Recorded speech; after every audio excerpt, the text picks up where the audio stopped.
भोपाल से ही अगली खबर से आपको रूबरू करा देते हैं, जहां राजधानी में 1200 कर्मचारी करेंगे मतों की मतगणना।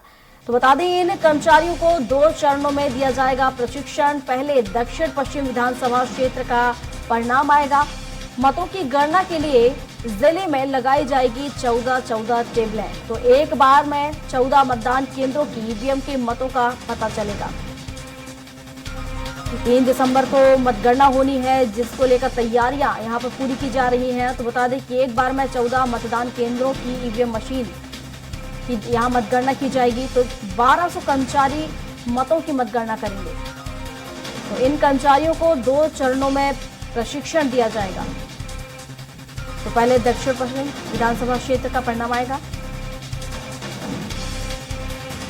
और इस पर विस्तार से जानकारी के साथ दुर्गेश हमारे साथ लगातार बने हुए हैं। तो दुर्गेश से ही जान लेते हैं। दुर्गेश, जिस तरीके से 3 दिसंबर को मतगणना होनी है और इसी को देखते हुए अब देखा जाए तो 1200 कर्मचारी इसमें लगाए गए हैं जो मतगणना की यहाँ पर मतगणना करेंगे। और इसको लेकर क्या कुछ अपडेट है, किस तरीके से यहाँ पर मतगणना की जाएगी, किस तरह से यहाँ पर इसको लेकर प्लानिंग की गई है?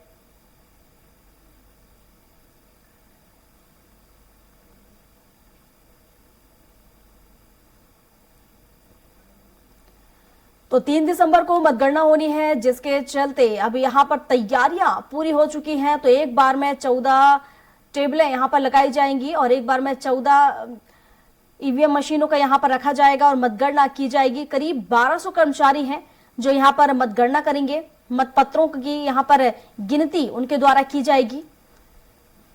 तो बड़ी तादाद में अगर देखा जाए तो पहले यहाँ पर 14 बेंचें लगाई जाएंगी, 14 टेबल यहाँ पर ईवीएम मशीन रखी जाएगी और मतपत्रों की यहाँ पर गणना की जाएगी। तो मतपत्रों की गिनती यहाँ पर की जाएगी। तैयारियां पूरी हो चुकी है। इससे पहले हम देखें तो ईवीएम मशीन को स्ट्रांग रूम में रखा गया है। 3 लेयर सिक्योरिटी के बीच निगरानी रखी जा रही है ईवीएम मशीन की और 3 दिसंबर का इंतजार किया जा रहा है, जब यहाँ पर साफ हो जाएगा कि आखिर जनता ने किस प्रत्याशी को चुना है, किस प्रत्याशी के सिर पर ताज का यहाँ पर पहनाया है जनता ने, जिसको लेकर तैयारियां पूरी हो गई हैं। बस 3 दिसंबर का इंतजार है, जिसको लेकर तैयारी की जा रही है। तो बता दें कि 14 टेबल यहाँ पर लगाई जाएंगी। तो पहले 14 टेबल पर ईवीएम मशीन रखी जाएगी, जहां मतपत्रों की गिनती की जाएगी।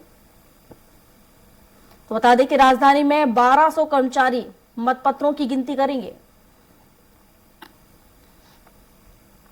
तो एक बार में 14 मतदान केंद्रों की ईवीएम के मतों का नतीजा आएगा।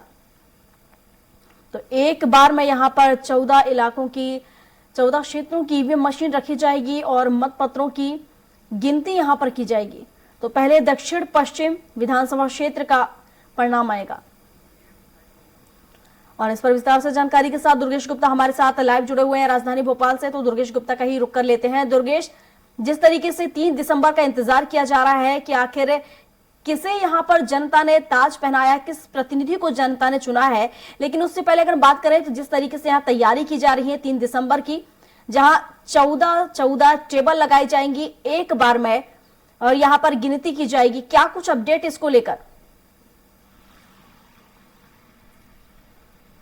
बिल्कुल प्रियंका, 3 दिसंबर का इंतजार पूरे मध्य प्रदेश के जो विधानसभा प्रत्याशी है वह कर रहे हैं। राजधानी भोपाल की अगर हम बात करें तो राजधानी भोपाल में करीब 1200 कर्मचारियों को प्रशिक्षित किया जा रहा है, जो कि मतगणना कराएंगे। इस मतगणना के दौरान पर जो तैयारियां हैं वह युद्ध स्तर पर जिला प्रशासन कर रहा है। इन सभी कर्मचारियों को ट्रेनिंग दी जा रही है, प्रशिक्षित किया जा रहा है। 2-2 शिफ्ट में ट्रेनिंग लगाई जा रही है इनकी, ताकि जो मतगणना है, मतगणना निष्पक्ष तरीके से और सही तरीके से मतगणना हो पाए, किसी प्रकार के आरोप प्रत्यारोप का जिला प्रशासन को सामना नहीं करना पड़े। अगर हम बात करें मतगणना को लेकर तो सबसे पहले दक्षिण पश्चिम विधानसभा की मतगणना की जाएगी, उनका रिजल्ट आएगा और इसी के साथ साथ बुजुर्ग और दिव्यांगों की मतगणना सबसे पहले की जाएगी और उसके बाद में सातों विधानसभा की जो प्रत्याशी हैं उनकी मतगणना की जाएगी। जी बिल्कुल। और जिस तरीके से अगर पूरे मध्य प्रदेश की बात करें तो किस तरह की यहाँ पर तैयारियां अगर हम देखें चुनाव आयोग की, क्योंकि 3 दिसंबर को मतगणना होनी है। अगर हम देखें तो सभी को 3 दिसंबर का इंतजार है, चाहे प्रत्याशी हो, चाहे आम जनता हो या फिर सरकार, कहीं ना कहीं इंतजार 3 दिसंबर का। बिल्कुल स्पष्ट तौर से प्रियंका, अगर पूरे मध्य प्रदेश की बात की जाए तो करीब 65,000 पोलिंग बूथ हैं। इन 65,000 पोलिंग बूथों पर तमाम कर्मचारियों को जिला प्रशासन अपने जिला स्तर से तमाम कर्मचारियों को प्रशिक्षित करता हुआ नजर आ रहा है। और इसी के साथ में जिस तरीके से इंतजार की बात की तो वाकई पूरे राजनीतिक दल, आम जनता से लेकर राजनीतिक दल, जिला प्रशासन सभी 3 दिसंबर का इंतजार करते हुए नजर आ रहे हैं। इसी के साथ में अगर बात की जाए तो कहीं ना कहीं जिस तरीके से आम जनता के साथ साथ में राजनीतिक दल भी सक्रिय मोड पर नजर आ रहे हैं, राजनीतिक दल अलग से अपने कर्मचारियों को तैनात कर रहे हैं, कार्यकर्ताओं को ट्रेनिंग दे रहे हैं, चाहे वह भारतीय जनता पार्टी की बात करें या कांग्रेस पार्टी की बात करें। जहां तक कि भारतीय जनता पार्टी में बीते हुए एक दिन के पहले ही सीएम शिवराज सिंह चौहान, प्रदेश अध्यक्ष बीडी शर्मा ने एक मीटिंग ली थी। इस मीटिंग में तमाम कार्यकर्ताओं को निर्देश दिए गए थे कि वह अपनी अपने पोलिंग बूथ पर, अपने अपनी विधानसभा क्षेत्रों के पोलिंग बूथ पर जाएं और वहां पर मतगणना को लेकर अलर्ट मोड पर रहें। वहीं कांग्रेस पार्टी अलग 26 तारीख को एक तमाम 230 विधानसभा प्रत्याशियों को बुलाकर एक मीटिंग ले रही है और इस पर प्रशिक्षण दिया जाएगा कि किस तरीके से विधानसभा मतगणना प्रत्याशियों को मतगणना के दौरान पर अलर्ट रहना है और अपने जहां पर भी ईवीएम मशीन रखी हुई है वहां ईवीएम मशीनों को किस तरीके से चाक चौबंदी के साथ में उनकी मतगणना कराई जानी है। राजधानी भोपाल की बात की जाए तो राजधानी भोपाल की 7 विधानसभा के प्रत्याशी इस समय अलर्ट मोड पर है और जिस तरीके से जिला प्रशासन अपने स्तर से लगा हुआ है इनकी मतगणना काउंटिंग के लिए, उसी तरीके से विधानसभा प्रत्याशी भी इंतजार कर रहे हैं। तमाम कार्यकर्ताओं को तैनात कर दिया गया है कि किस तरीके से मतगणना के दिन पर यानी 3 दिसंबर को किस तरीके से अलर्ट रहना है और मतगणना किस तरीके से करनी है, इस पर अपनी पैनी नजर रखनी है। जी बिल्कुल, शुक्रिया दुर्गेश आपका तमाम जानकारियों के लिए।